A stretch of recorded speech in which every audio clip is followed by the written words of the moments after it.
Yang jelas Pak Kapolda sudah melaporkan kepada saya terkait peristiwa yang terjadi dan saya minta untuk mendalami motifnya.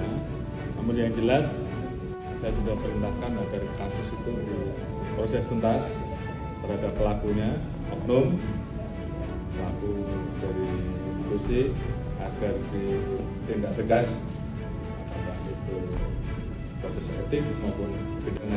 Apalagi kalau kemudian motifnya ternyata dilakukan terhadap hal-hal yang selama ini kita anggap mencederai institusi. Saya minta siapapun, apapun pangkatnya, tindak tegas, tidak usah ragu-ragu.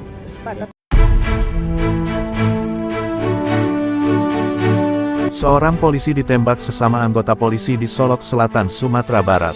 Diduga terkait kasus tambang ilegal. LBH Padang mendesak kasus ini diungkap secara transparan, terutama soal dugaan konflik kepentingan polisi terhadap tambang ilegal. Kepala Satuan Reserse Kriminal Polres Solok Selatan, AKP Ulil Rianto tewas ditembak oleh rekannya sesama polisi, AKP Dadang Iskandar. Dadang yang menjabat sebagai kepala bagian operasional, diduga bertentangan dengan penindakan yang dilakukan Ulil terhadap tambang yang diduga ilegal di wilayah Solok Selatan. Setelah menembak rekannya hingga tewas, AKP Dadang Iskandar menembaki rumah dinas Kapolres Solok Selatan AKBP Arif Mukti. Penyidik telah menetapkan AKP Dadang sebagai tersangka, dan menjeratnya dengan pasal pembunuhan berencana.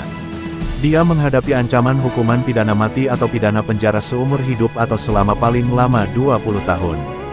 Kapolri Jenderal Polistio Sigit Prabowo, memerintahkan Kapolda Sumatera Barat Inspektur Jenderal Suharyono mengusut tuntas kasus ini.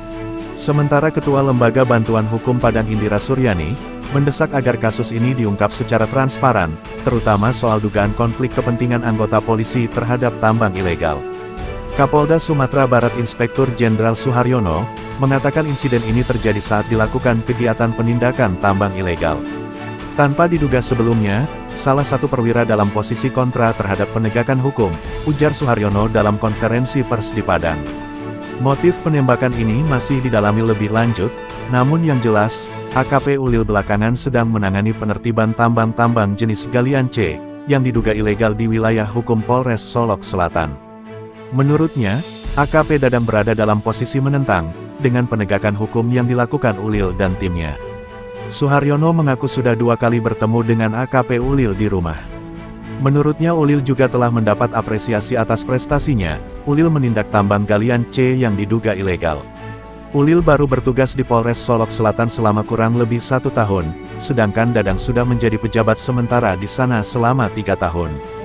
Untuk motif penembakan itu, dari pengakuan tersangka karena ada rekannya yang ditangkap oleh Satreskrim Polres Solok Selatan, ujar Andri Kurniawan dalam konferensi persnya. Rekanan yang dimaksud adalah seorang sopir yang membawa hasil tambang galian C, yang ditangkap oleh tim Satreskrim Polres Solok Selatan beberapa jam sebelum kejadian penembakan. Tersangka ini meminta tolong agar rekanannya itu dibebaskan. Karena tidak ada tanggapan, maka dia melakukan penembakan itu, jelas Andri.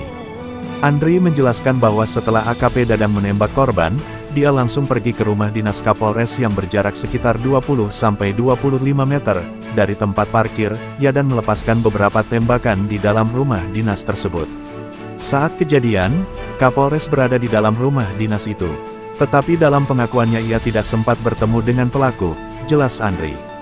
Dalam pemeriksaan lebih lanjut, Polda Sumbar menemukan 6 selongsong peluru di rumah dinas Kapolres Solok Selatan, AKBP Arif Mukti.